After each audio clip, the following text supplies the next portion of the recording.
Alors ici, on est dans une session de trading. On est en intraday sur le Bitcoin, comme on peut voir ici, en 1 heure.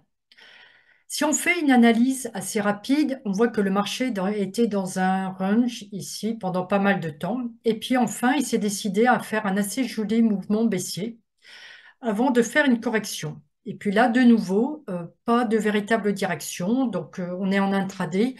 On attend un mouvement vraiment clair pour rentrer sur le marché. La seule chose que l'on peut dessiner, c'est ici la résistance. Comme on voit, le marché a tapé plusieurs fois. Et puis cette bougie, avec la clôture au-dessus, fait que cette résistance est devenue support. Donc, comme je viens de le dire, ici, on patiente. Et puis on a cette énorme bougie suivante. Il y a pratiquement peu de chances que vous ayez prévu cette bougie. Et donc arrivent deux cas. Soit vous êtes rentré sur cette bougie, malgré que ça ne soit pas votre stratégie, parce que vous avez dit, bon, malgré tout, quoi qu'il arrive, vu la taille de cette bougie, et puis peut-être que c'est reprise du mouvement haussier, etc., je vais essayer quand même de me faire un petit profit.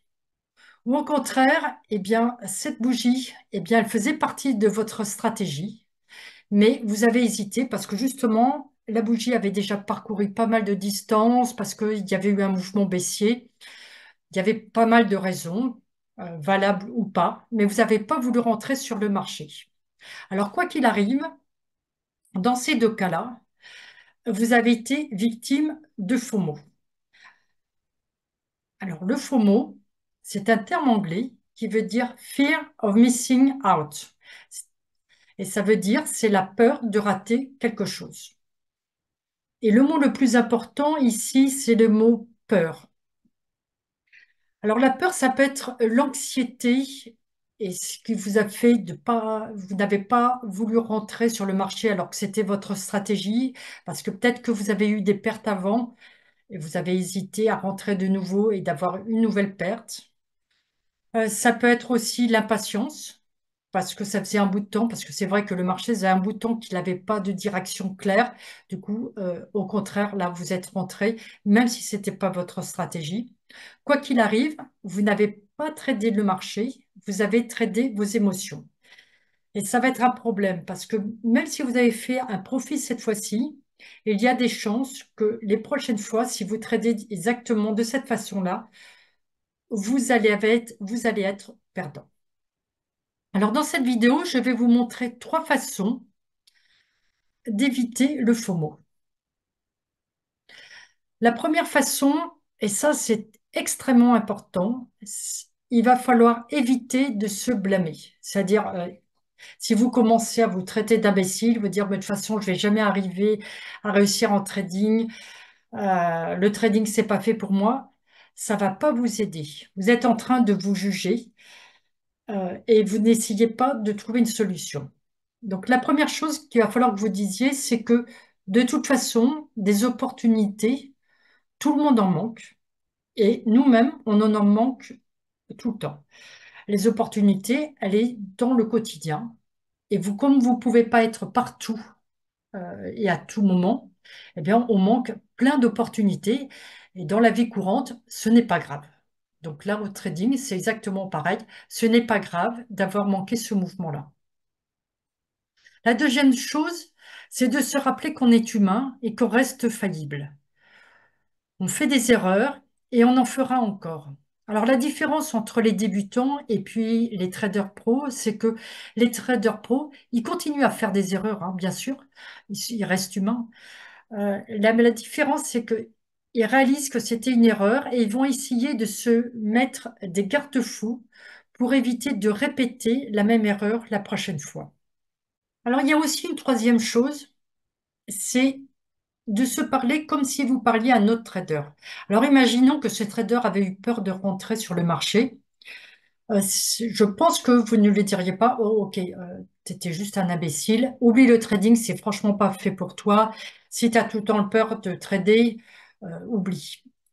Au contraire, vous allez essayer plutôt de l'encourager, de l'aider, de lui donner peut-être des conseils. Donc essayez de vous parler comme si vous parliez à quelqu'un d'autre. Au lieu de vous dénigrer, de vous blâmer, vous allez voir, ça va être beaucoup plus profitable. La deuxième façon d'éviter le FOMO, c'est d'avoir des attentes réalistes. Alors, le plus important, ça va être de se focaliser sur votre stratégie. Et quoi qu'il arrive, même si vous manquez des mouvements, ce n'est pas grave parce que ça ne faisait pas partie de votre stratégie. Donc, juste trader votre stratégie. Vous êtes absolument sûr d'avoir un profit à la fin. La deuxième chose, alors ça, c'est pas pour les débutants. Il faut déjà que vous ayez une certaine expérience. Ça va être de trader que les meilleurs trades. Alors, votre stratégie, quand vous faites votre stratégie, vous allez trader tous les trades qui arrivent. Mais il y a certains moments où il y a vraiment de très, très, très bons trades. Ils sont vraiment évidents. C'est juste visible qu'il y a pratiquement 80-90% de faire un très bon profit sur ces trades-là. Et l'idée, plus vous aurez d'expérience, c'est de trader que ces trades-là parce que vous allez pouvoir mettre plus d'argent dessus et éviter les trades qui sont beaucoup plus moyens, même s'ils font partie de votre stratégie. Donc, comme je dis ça, il faut déjà avoir une certaine expérience. Donc, si vous êtes débutant, vous tradez tout, absolument tous les trades de votre stratégie. Et comme je viens de dire avant, quoi qu'il arrive, vous serez toujours gagnant. Et la dernière chose, ça va être de réduire votre risque. C'est dans le cas où vous n'êtes pas arrivé à cliquer sur le bouton pour prendre le trade. Votre stratégie vous donne un trade, mais vous avez hésité, vous avez commencé à vous poser 1000 questions, euh, peut-être parce que vous avez déjà eu pas mal de pertes avant. Et donc, pour arriver de nouveau à trader, vous allez réduire votre risque. Pour moi, c'est l'exemple qui me vient en tête, c'est quand je faisais de l'équitation quand j'étais jeune. Bien évidemment, on tombe de cheval. Et notre instructeur nous dit immédiatement, pour éviter la peur, que la peur s'installe, c'est de remonter sur le cheval. Et là, c'est pareil. Plus vous allez vous poser des questions et hésiter à retrader, plus ça va être compliqué. Alors au début, si vous tradiez 1% de votre capital, ça va être compliqué peut-être de remettre encore 1% de votre capital sur le prochain trade. Alors vous diminuez, vous allez passer à 0,5%, vous n'arrivez toujours pas à prendre le trade, vous descendez à 0,25%, ou même à 0,1%, ou même au pire, vous mettez juste 1 euro. 1 euro, si vous perdez 1 euro, c'est pas grave, c'est vraiment pas la fin du monde. L'important, c'est de se remettre à trader et en fonction de votre stratégie. Et puis après, ben, au fur et à mesure, même si vous avez fait que des petits profits de 1 ou 2 euros, vous allez avoir la confiance qui revient. Et puis petit à petit, vous allez pouvoir comme ça remonter votre risque. Alors, la troisième façon d'éviter le FOMO, ça va être de changer votre motivation.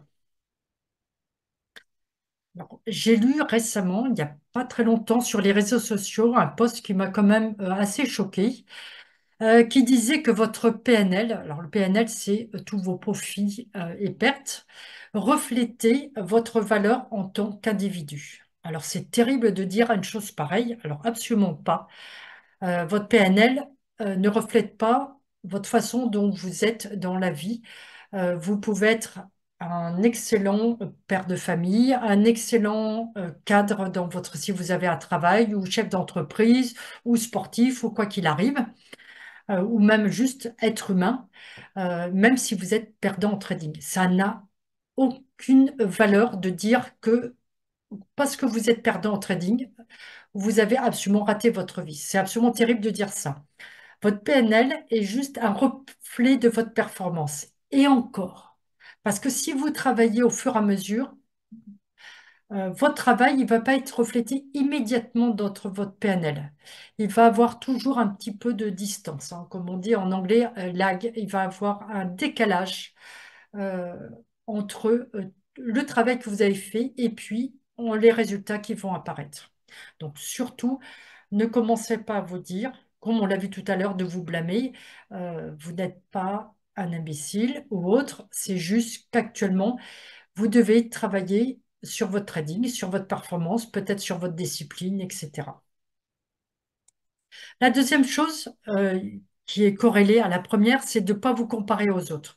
Vous tradez votre stratégie. La seule comparaison que vous pourriez faire, c'est pas avec les autres qui publient des choses qui sont absolument invérifiables sur les réseaux sociaux, mais c'est de vous comparer à votre stratégie. Si vous avez manqué des trades alors qu'elle faisait partie de votre stratégie, oui, là, vous pouvez commencer à vous poser des questions.